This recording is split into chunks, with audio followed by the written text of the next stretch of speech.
ದರ್ಶನ್ ಇರತಕ್ಕಂಥ ಸೆಲ್ ಬಳಿಯಲ್ಲಿ ಪರಿಶೀಲಿಸಿರೋದು ಎಸ್ಪಿ ಶೋಭಾ ರಾಣಿ. ದರ್ಶನ್ ಅನಾರೋಗ್ಯ ವದಂತಿಗೆ ತೆರೆ ಎಳೆದಿದ್ದಾರೆ ಅವರು. ಇಲ್ಲ ದರ್ಶನ್ಗೆ ಯಾವುದೇ ತರಹದ ಆರೋಗ್ಯ ಸಮಸ್ಯೆ ಇಲ್ಲ, ನಾನು ಹೋಗಿದ್ದೀನಿ, ದರ್ಶನ್ ಸೆಲ್ ಕೂಡ ಒಮ್ಮೆ ಅದು ಕಣ್ಣಾಡಿಸಿ ಬಂದಿದ್ದೀನಿ, ಪರಿಶೀಲಿಸಿದ್ದೀನಿ. ಇನ್ನು ದರ್ಶನ್ಗೇನೋ ಹುಷಾರಿಲ್ವಂತೆ ಅಂತ ಹೇಳ್ತಾ ಇದ್ದಾರಲ್ಲ, ಆ ಥರದ್ದು ಏನೂ ಆಗಿಲ್ಲ. ದರ್ಶನ್ಗೆ ಯಾವುದೇ ತರಹದ ಅನಾರೋಗ್ಯ ಇಲ್ಲ. ಇದೊಂದು ಬರೀ ಗಾಳಿ ಸುದ್ದಿ ಅಷ್ಟೇ. ದರ್ಶನ್ ಕೈಲಿದ್ದಂಥ ಕಡಗ, ದಾರ, ಚೈನು ಇವೆಲ್ಲ ಇತ್ತಲ್ಲಪ್ಪ, ಎಲ್ಲವನ್ನು ನಾವು ಬಿಚ್ಚಾಕ್ಸಿದ್ದೀವಿ. ವಿಚಾರಣಾಧೀನ ಖೈದಿ ಬಟ್ಟೆ ಅವ್ರಿಗೆ ಯಾವುದು ಬೇಕೋ ಬಟ್ಟೆ ಹಾಕ್ಕೊಳ್ಬಹುದು, ಗೊತ್ತಿರ್ತಕ್ಕಂಥ ವಿಚಾರ ಅದು. ಅವ್ರಿಗೆ ಯೂನಿಫಾರ್ಮ್ ಕೊಡಲ್ಲ, ವಿಚಾರಣಾಧೀನ ಖೈದಿಗಳಿಗೆ ಯೂನಿಫಾರ್ಮ್ ಕೊಟ್ಟುಬಿಡಲ್ಲ ಅವ್ರು ಯಾರಿಗೂ ಕೂಡ, ಸಜಾಬಂದಿಗಳಿಗೆ ಕೊಡ್ತಾರೆ. ವಿಚಾರಣಾಧೀನ ಖೈದಿ ಅವ್ರಿಗೆ ಯಾವ್ದು ಬೇಕೋ ಆ ಬಟ್ಟೆನ ಹಾಕ್ಕೊಳ್ಬಹುದು. ಪಂಚೆ ಬೇಕೋ, ಲುಂಗಿ ಬೇಕೋ, ಟ್ರ್ಯಾಕ್ ಪ್ಯಾಂಟ್ಗಳು ಬೇಕೋ, ಟೀ ಶರ್ಟ್ ಬೇಕೋ ಹಾಕ್ಕೊಳ್ಳಬಹುದು. ಶಿಕ್ಷೆ ಆಗಿರ್ತಕ್ಕಂಥ ಖೈದಿಗೆ ಈ ಥರದ ಅವಕಾಶ ಇರಲ್ಲ. ಜೈಲಿಗೆ ಭೇಟಿ ಕೊಟ್ಟ ಬಳಿಕ ಎಸ್ಪಿ ಶೋಭಾ ರಾಣಿ ಕೊಟ್ಟಿರ್ತಕ್ಕಂಥ ಹೇಳಿಕೆ ಇದು.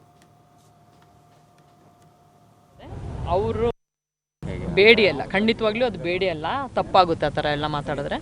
ಬೇಡಿ ಅಲ್ಲ ಅದು ಅದು ಅದು ಒಂದು ಏನೋ ಅದು ಸಮಸ್ಯೆ ಆಗಿತ್ತ, ಕೈಗೇನೋ ಸ್ಪ್ರೈನೋ ಏನೋ ಆಗಿರಬೇಕು, ಗೊತ್ತಿಲ್ಲ. ಕೈಗೇನೋ ಕಟ್ಕೊಂಡಿದ್ರು, ಅದು ಪೇಯ್ನಿಗೆ ಟ್ಯಾಬ್ಲೆಟ್ಸನ್ನು ಪ್ರಿಸ್ಕ್ರೈಬ್ ಮಾಡಿದ್ರು, ಅಲ್ಲಿ ಕೊಡ್ತಾ ಇದ್ರು. ಕುಟುಂಬದ ಹೊರತಾಗಿ ಭೇಟಿ ಇದೆಯಾ ಇಲ್ವಾ ಅಂದ್ಬಿಟ್ಟು ಅದು ಆರ್ಡರ್ಸಲ್ಲಿ ಏನಿದೆ, ಆರ್ಡರ್ಸ್ ಅವ್ರನ್ನೇ ಕೇಳಬೇಕು, ಜೈಲ್ ಸೂಪ್ರೆಂಟ್ ಅವ್ರನ್ನ ಕೇಳಬೇಕು. ಆರ್ಡರ್ಸ್ ಬಗ್ಗೆ ನನಗೆ ಗಮನ ಇಲ್ಲ. ಆರ್ಡರ್ಸಲ್ಲಿ ಏನಿದೆಯೋ ಅದನ್ನು ಫಾಲೋ ಮಾಡಿ. ಅದು ದರ್ಶನ್ ಅವ್ರ ಬಗ್ಗೆ ಏನು ಸ್ಪೆಸಿಫೈ ಮಾಡ್ತಾ ಇಲ್ಲ. ಮಾಮೂಲಿ ಎಲ್ಲ ಅಕ್ಯೂಸ್ಡ್ಗೂ, ಎಲ್ಲ ಪ್ರಿಸನರ್ಸ್ಗೂ ಹೆಂಗಿರುತ್ತಂದರೆ, ಭೇಟಿ ಮಾಡಲಿಕ್ಕೆ ವಾರಕ್ಕೊಂದು ದಿವಸ ಅವಕಾಶ ಇರುತ್ತದೆ. ಅವರು ಡೀಟೇಲ್ಸು ಇಲ್ಲಿ ಜೈಲ್ ಇವರಿಗೆ ಅಧಿಕಾರಿಗಳಿಗೆ ಕೊಡ್ತಾರೆ. ಅಂದರೆ ಅವ್ರದ್ದು ಆಧಾರ್ ಕಾರ್ಡು ಆ ಥರ ಡೀಟೇಲ್ಸ್ ಕೊಡ್ತಾರೆ.